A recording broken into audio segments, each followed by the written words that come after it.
Hi, good to be here. My name's Ronnie Mdawida from Afribit. I'm here on behalf of my team to represent our projects of Afribit Kibera. Very much inspired by the Bitcoin Beach and the Bitcoin Ekasi, and we're glad to be here. So our mission and vision is very simple. We are a circular economy project. We've been pushing the tag, earning Bitcoin, spending Bitcoin, saving Bitcoin. And we are all about educating, onboarding, as well as promoting Bitcoin adoption. Our area of focus is in Kibera. Kibera is home to over 500,000 plus people. It's the largest informal settlement in the world. It's a slum, but we just give it the name informal settlement. Why Kibera? That is our super Mitch guy there on the ground. Kibera has is one of the most excluded in terms of opportunities, areas in terms of opportunities and stuff. There's also the issue of accessing ID cards, and there's a lot of KYC because there's a lot of regulation around it. If you say you're coming from Kibera, it's not as easy as possible for you to get an ID card. There's a lot of vetting that has to happen. There's a lot of, it's a long process for you to be able to get an ID. We've worked in Kibera for over 15 years. So we have a long-term relationship with the community there. We are mainly focused with the youths because the youth potential is very diverse and the people in Kibera are very, very innovative and are very hardworking. There is also the issue of financial inclusion, and this comes from the issue of mostly documentation, but also they are not an area that is bankable in terms of, they are considered high-risk people, in terms of being banked. So that is a challenge that comes from the community. In Afribit, we are focused on some 8 pillars that we are working on to strengthen the circular economy. And one of them is the Afribit wallet. This is coming in with the user needs and the user requirements that the people of Kibera want. So we have some very specific things that they want. So of course, things like Tando are coming in to fill the gap, but we want to have like a super app for the community. So this is in beta testing mode, and it is coming along well. We have the Afribit Exchange. The Afribit Exchange is more about on-ramping and off-ramping. When we were doing the education, there was a lot of need, for people to see, is this really a means of exchange or is it some scam? There was that kind of perception. So Tando offers the option of off-ramping, but we are really looking also into the option of on-ramping. We have situations now after many education sessions, people are starting to say, okay, how can I untando? They have their own term. They're asking like, how can they untando? Afribit Finance, we are looking at a situation whereby we can have Bitcoin backed loans, because the vendors that we are dealing with are very micro, small like vendors. Currently, we've started with 2 vendors. One is a water vendor, and another one is a curio place. But we see this as an opportunity, to replace the very oppressive loans that, are happening. So we are looking at possible scenarios where we can have Bitcoin-backed loans and maybe in-app. The other program that we have is the Afribit reward system. This one will be built into the wallet. This is mainly to help with the issue of onboarding, giving discounts, and also rewarding so that we can create a situation whereby there is adoption, viral adoption, from the reward-based system. But it will be based on a smart contract, and it will be inbuilt in the Lightning wallet. Afribit Business Accelerator Program, here we are focused on education. There's a lot of merchant education that is happening, but we are looking at a situation whereby if we are going to have an impact on Bitcoin circular economies, then we have to empower the businesses. Most of these businesses, by empowering them, they are going to be the early adopters who will also adopt other people. So this is not only in terms of education, but we have sessions where maybe we plug them into opportunities like workshops, seminars where they can learn about building their businesses. So this is what we refer to as business accelerator programs. Afribit Social, we are very focused on NOSTA, non-resistant, non-censorship platforms.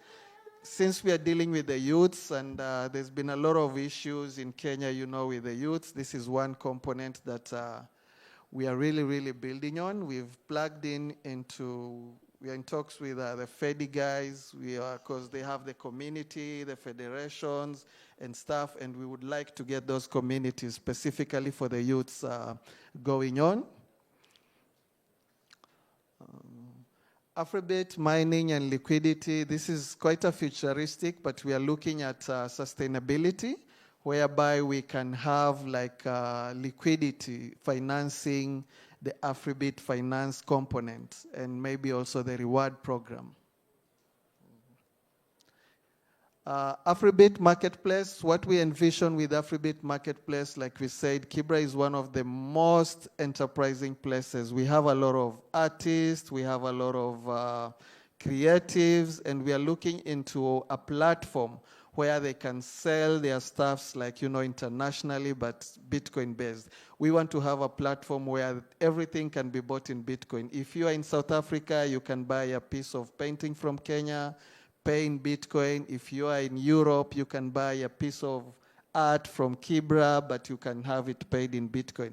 And all this is being done by the youths who we've been supporting in the hub and the collaboration with other partners.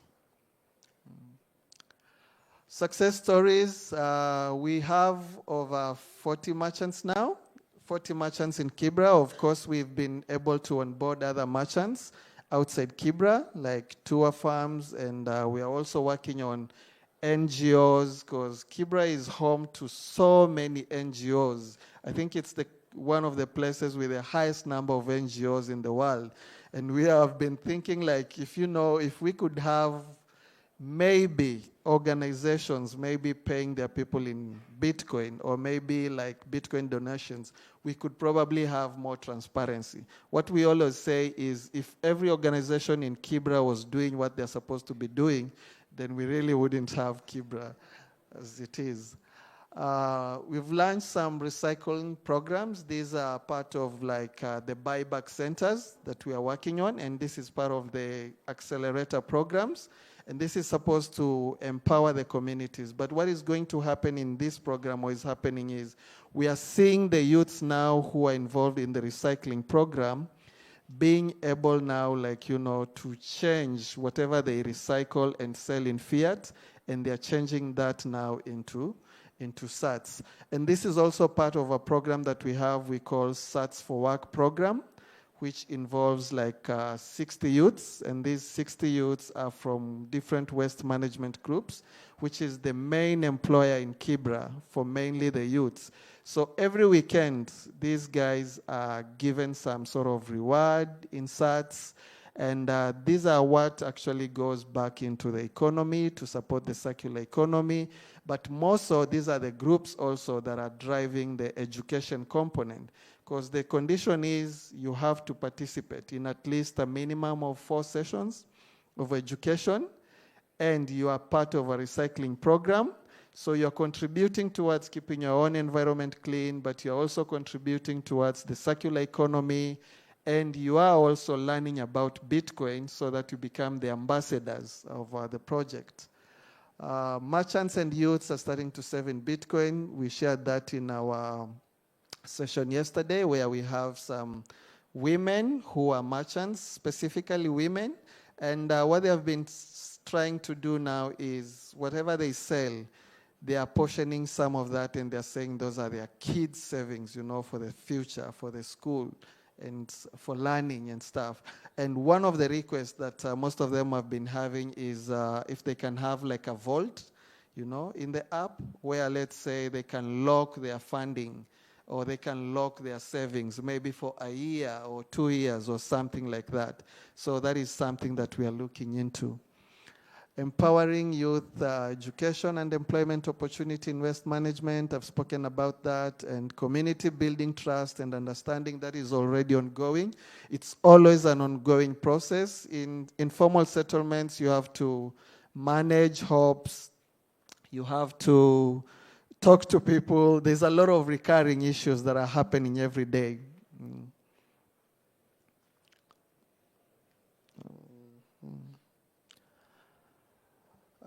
This is our waste management group. This is what we call like a Sats for Work program. The government had a version of this. They used to call it Kazi Mtaani.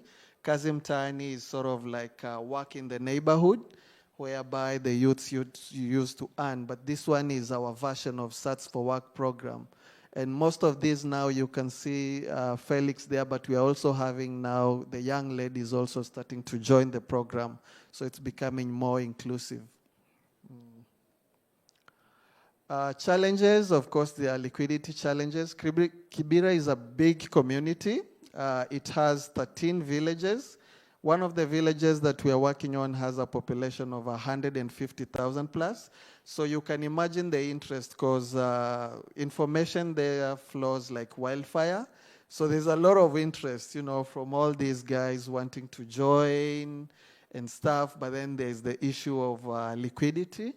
Another one is we have very few hotspots in Kibera, and there is, of course, the solution with the Manchankura, which is solving that problem. But a lot of people do not have what they will call bundles in the community, so that is also another big challenge. What can we do in communities like Kibera? So that is a picture from the guys in the recycling program in Kibera, and that picture has a very deeper meaning. It's made from recycled cans, and there's a lot of waste material that they have used, and that shoe there portrays, like, you know, the politicians, the organizations that are taking advantage of them. They call that picture Kanyagia. Kanyagia is sort of like to get keep. And what they were trying to show is the faces and the eyes of the downtrodden people in the community. And their question to us was like, okay, so we've seen so much come into Kibera, but there's really little to show for it. What can Bitcoin do in Kibera? And that is our beautiful challenge that we are facing. And we are partnering with people to try and see what can Kibera do, what can people do in Kibera with Bitcoin that will be different. So of course there is opportunity, like in the finance area, there's collaborations, this is ongoing, and joining the circular economy and amplifying the word. Yeah, thank you, and very grateful to be here, and thank you so much for your support.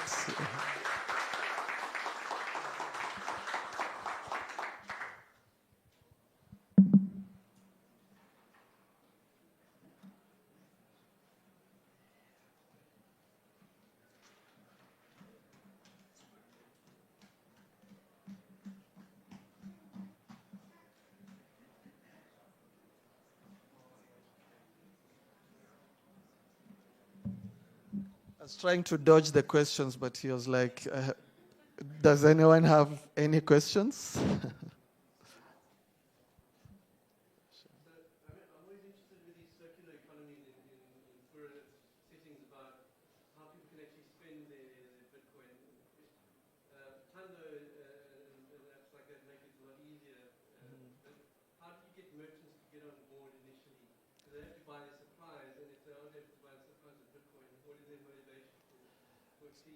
So what is happening right now, there is another partner who is actually dealing specifically with like sort of like the wholesalers. We had started with the merchants in the community where the youths specifically who are being paid sats could spend their sats. And some of these merchants would include like washrooms. In Kibera, they have community washrooms.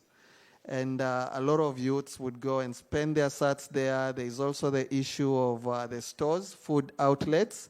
And you will find what was happening was the youths who are being paid were the ones who are sort of like pointing out, like this is where there's a lot of traffic and this is where we will spend a lot of our sats on.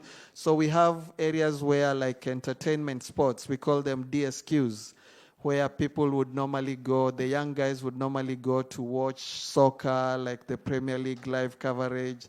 So we would onboard those guys and other service creators also in the community where these sats that are coming in the community are being spent mostly. Right now, the second phase that we are in is of onboarding the wholesalers, where these other merchants that we have, but that gap has been felt by Tando for now. That is where now Tando is coming in, because someone would go to a wholesaler and they are able now to pay with Tando. Yeah. Any other question? Yeah, sure. And managing the downside volatility, presumably people are still comparing Kenyan shillings to SAT, and everyone's happy when it goes up. If you're on the bread line and it goes down, that's the difference between you buying bread or not. Yes, that was a challenge actually in the first phase when we were starting, and people were like, oh, it dunked again, because what we were trying to do was to educate the community on looking at the sats and not the fiat side. But it's not as easy. But the app that we've been using, mainly the Blink app, kind of helped us with that, because then they can stabilize their, some of their income into stable sats, and they are able to apportion the later. When they see it starts growing, they can convert it immediately. So that is how we've been doing it. But the Afribit Rewards program was actually able to come in and cover that. Immediately when it was coming down, we would give them like, a rebate or something like that. And we assured them like, look, if it comes down, we will give you a rebate of how much it has come down by. So for them, it was easy for them to trust it and be able to plug in into that. Yeah. Any more questions?